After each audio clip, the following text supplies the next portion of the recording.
Hello viewers, we were shocked to find a small, partially concealed hole in the earth that was just big enough to fit into while exploring an overgrown and deserted area of land that locals say has ancient secrets. It didn't seem natural at all. The dirt was crushed as if someone or something had previously pushed through, and the edges were rough dug out. We were nervous at first. The air leaking out from inside was frigid and stale, as if it had not been handled in years, and the entrance appeared dilapidated and dangerous. However, our curiosity overcame us.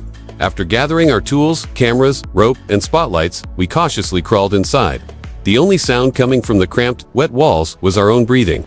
As we delved farther, we discovered odd scratches on the stone hand-carved markings, not just arbitrary lines, but intentional designs that might have been warning signs. After what seemed like an eternity in the dark, the tunnel abruptly opened into a bigger chamber, and we were astounded by what we saw.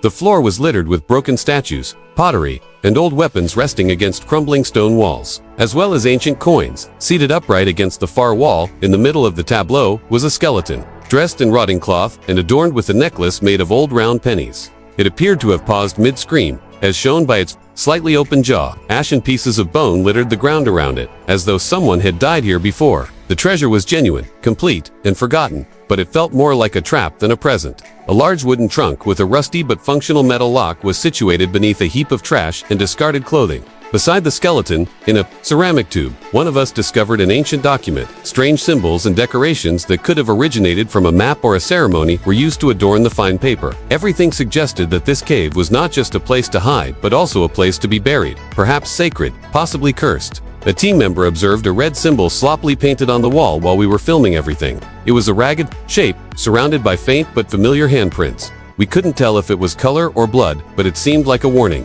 The last words of someone who wanted people to keep away. Dust started to fall from the ceiling as the air became thicker. Even the most courageous of us started to feel uneasy as the atmosphere in the room changed. Something was strange about it. We might have been intruding on something that should have stayed buried because we were underground and surrounded by bones and relics. However, we felt that this was just the start. The sculptures, the scroll, and that chest told a far larger story, which we had only just started to piece together. A strange sound, like a whisper or a breath, came quietly from deeper in the darkness as we stood there trying to decide what to do. We realized that we might not be alone after all. Whatever was in here with us had been waiting a long time. What we believed to be a treasure hunt has evolved into something much more lethal and frightening. We had just opened a door that would never be closed, even if we were unaware of it at the time. And everything would change with what followed. We gathered around the old box, which was partially hidden beneath layers of dust and dirt. As the strange silence in the room grew, after many hard pushes, the contents of the corroded lock were exposed, leaving us in stunned quiet before the lock slipped away with a sharp crack. The chest contained rituals and personal items instead of gold or gemstones. These included cloth-bound books, a dagger that was unlike any we had ever seen, and a collection of bone-carved gods. It had the same markings we had seen on the cave walls, and its blade was blackened and twisted in a strange way. One of the scrolls, which was largely undamaged, displayed what seemed like a diagram, a human figure encircled by strange creatures. And rings, we conjectured that it might be a command or, worse, a curse. We discovered a tiny, sealed jar containing what appeared to be dried blood and hair, possibly from a ritual. As we unrolled several layers of linen, the contents of the chest became increasingly unsettling the deeper we dug. Then all of a sudden, one of our spotlights flickered wildly, and the air in the chamber altered. It became heavier and colder, like if someone had woken up. Behind us, a soft murmur that had hitherto been inaudible started to reverberate from the tunnel. There was no wind. It was suggestive of breathing, deep and rhythmic. We stopped.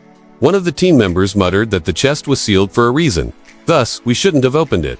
Then the red-painted symbols on the wall started to focus, as though they were glowing dimly in the flashlight's dull light. The skeleton in the middle of the room, which we had assumed to be nothing more than remains, tipped slightly, and we backed away, our adrenaline pumping. We were unable to solve it. There was no floor movement or vibration. It simply moved. Not much, but plenty for everyone to see. Then there was panic. While one of us wanted to stay and complete recording what we had discovered, the other proposed that we leave right now. At that moment, we heard a whisper coming from inside the chamber rather than behind us. A faint, unintelligible voice that sounded as though it were coming through stone.